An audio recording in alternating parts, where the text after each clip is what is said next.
مرحبا بكم معايا البنات من جديد في فيديو جديد. اليوم غنوجدو فلان اللي ما كيحتاج لا بيض لا فرن، كيوجد في وقت قصير. بالنسبه للمكونات كنحتاجو نص كاس ديال الطحين، اطرو ديال الحليب، 4 الخنيشات ديال الفلان بنسبه الفاني، 2 خنيشات ديال سكر فاني، كاس ديال سنيده. بالنسبه للسنيده غنديروها في اون كاسرول باش نوجدو اون كراميل اللي كنزينو به القاع ديال الفلون ديالنا. كذلك كتعطي لنا رائعه.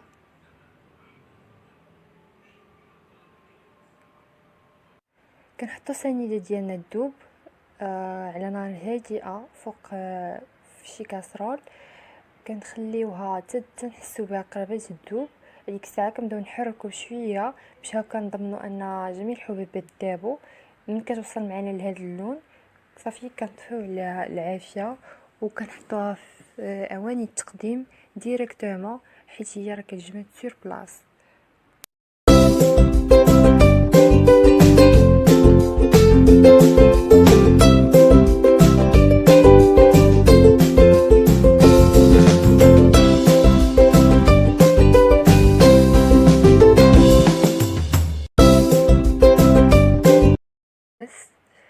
كيف كتشوفوا حاولوا ما تعطلوش كيف تحطوه من البوطه ديريكتومون، تحطوه في اواني التزيين حيت راه كيجمد.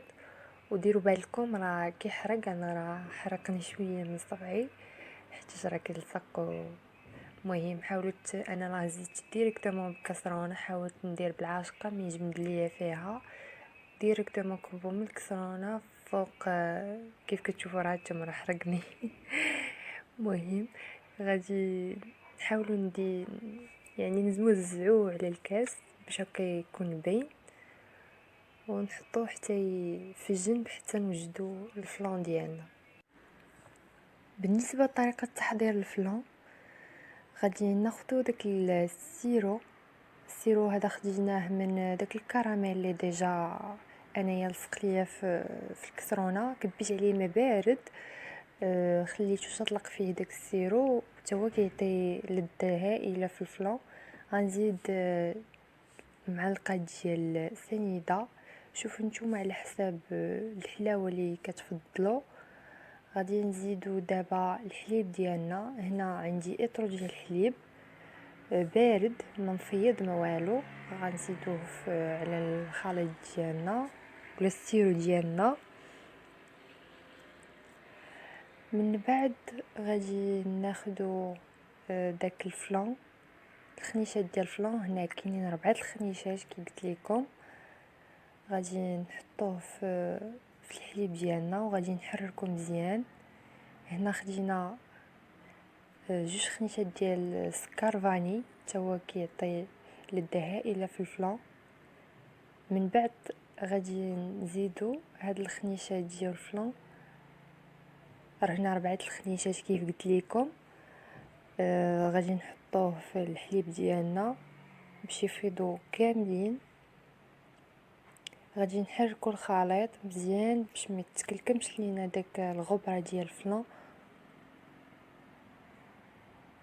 وغادي نبقاو نحركو باش هكا نضمنوا ان جميع المكونات ذابت. كنفضل انكم تحركوه في البدايه قبل ما تحطوه على النار. انا هنا زدت شويه ديال سنيده حيت جاتني شويه الحليب باقي ناقص حلاوه.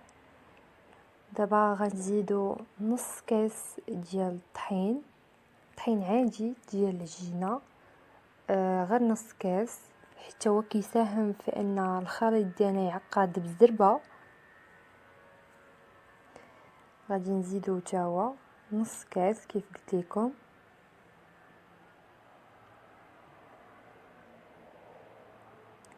غادي نحركو الخليط جيدا جيدا جيدا، حيت عارفين الدقيق خاص دغيا كيعقد فوق العافيه.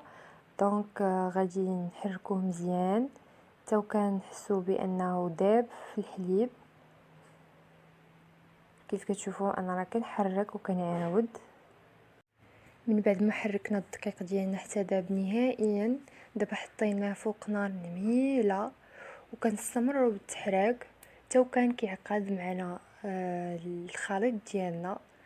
ديك الساعات باش كنحطوه ديريكتومون في اواني التزيين.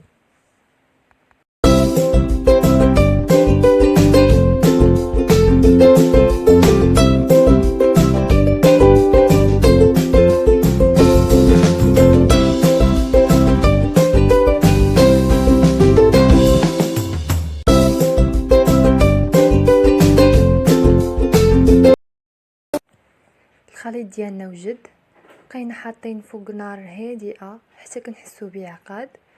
انا نعطيكم واحد تيست.